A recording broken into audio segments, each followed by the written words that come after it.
I had a guy text me last night, a guy affiliated with the CFL. I can't believe what a mess the state of things are. It's a complete mess.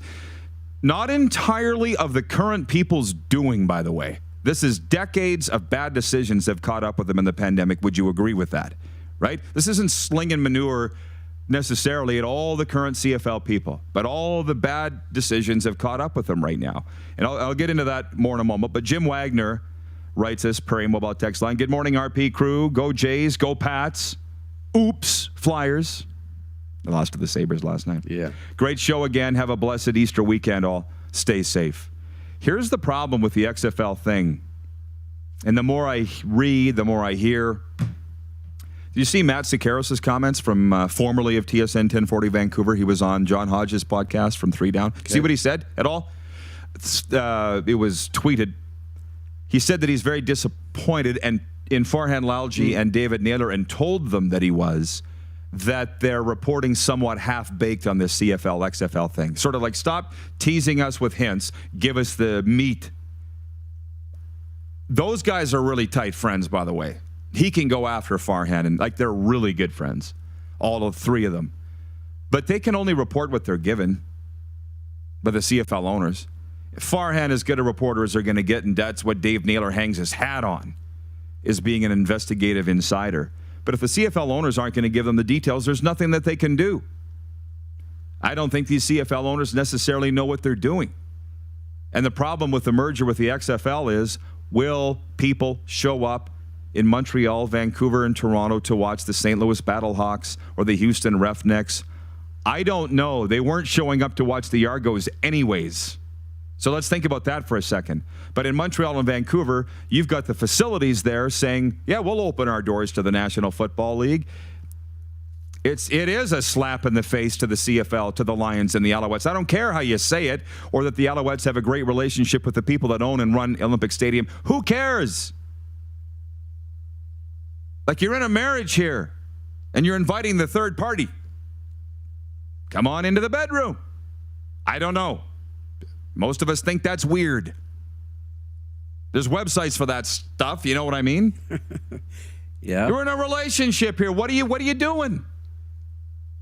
That's my read on that. It is a slap in the face to the Canadian Football League. Now, honestly, if I had my druthers, Rempel just said here yesterday, in a perfect world, which we're not living in, he would rub a lamp, and the CFL money genie would pop out and fix all their problems. That's what he wants. That's never going to happen. And I don't mean the genie. The CFL's had money problems for as long as I've been associated with it, and that goes back to 1991. I want stability, okay? I'm that older person, been around the block a few times. I just want stability. So for me, we got to stop fighting with the National Football League. Have you realized, are you upset that I'm on such a monologue here, or are you okay with it? I'm great. Okay. The first time I started to think about a merger, you guys might remember the Riders had a defensive back by the name of Dale Joseph.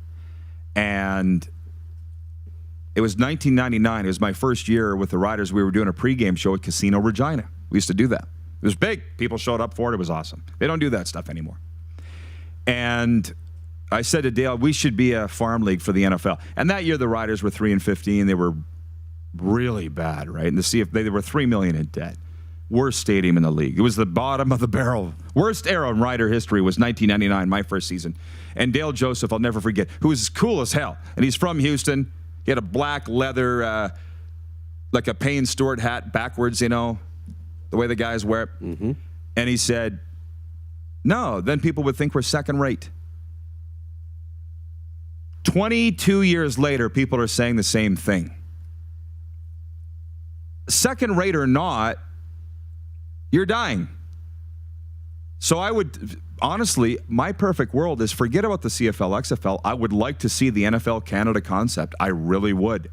And if they don't want to show up in Montreal and Vancouver to watch NFL Canada, and it's still the BC Lions and still the Montreal Alouettes, then don't show up. But we're still going to do it because we've got the NFL's money behind us. The biggest sports brand on the damn planet will never suffer from financial woes again because we're part of the NFL Canada.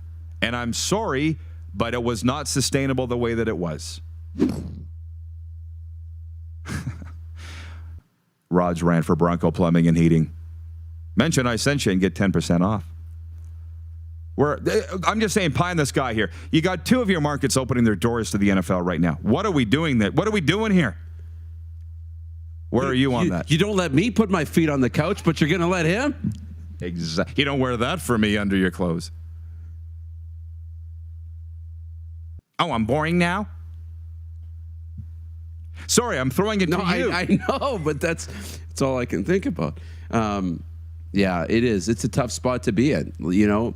But I come right back around to look at yesterday when we were talking about these options, and it's just like I just want you to be open-minded about putting all these options on the table the way it was and fixing it and getting back to the way it was at its prime, which those prime eras, as you talk about, don't last a long time. How do you take that and make that last a lifetime? Option one, can you? Option two, CFL, XFL merger. Option three, NFL Canada option. And I hope there's a fourth, fifth, and sixth option. I want you to just put them on the table, explore them, find out what's going to be best for you long term, and make a decision that's going to work out. I mean, things that you want to protect, the Canadian game, the Grey Cup, the history, and all these wonderful things you want to improve, long-term financial stability, more fans engaged, younger audience, all of these things, and assess them with every single solution and come up with what's going to work best. You know, I think it's probably not the way it's always been. Maybe there's somebody smart who can come up with a way to save it. But it might be these other leagues, and I just want you to look at all the options. And that's why I'm not pointing the finger at the current CFL people. It's been decades of bad decisions. You are where you are, and I'm sorry, but you took your eye off the ball, and this is the situation that you're in. I see from the viewers here, Rick Haglund says second rate next to great is still pretty impressive. William May, I agree with you, Rod, and have been saying that for 20 years. Viewer Chad Isaac says, I would rather be second rate and watch games than not watch because we have to fold our league and go bankrupt. So that's the thing. And for Farhan and Dave Naylor and Matthew Sekeres to sort of argue about how this is being covered, it's not Farhan's fault or Dave Naylor's that the CFL owners are just dropping them breadcrumbs. I think the CFL owners get off on it. And it's shady. It's always been shady. The CFL is paying for its shadiness right now, and they don't know any other way to operate. So to me, it's forget about CFL, XFL. I think NFL Canada is the way to go. If you can't beat them, join them. But then everybody finds a reason why that won't work. So I just say good luck. Yeah.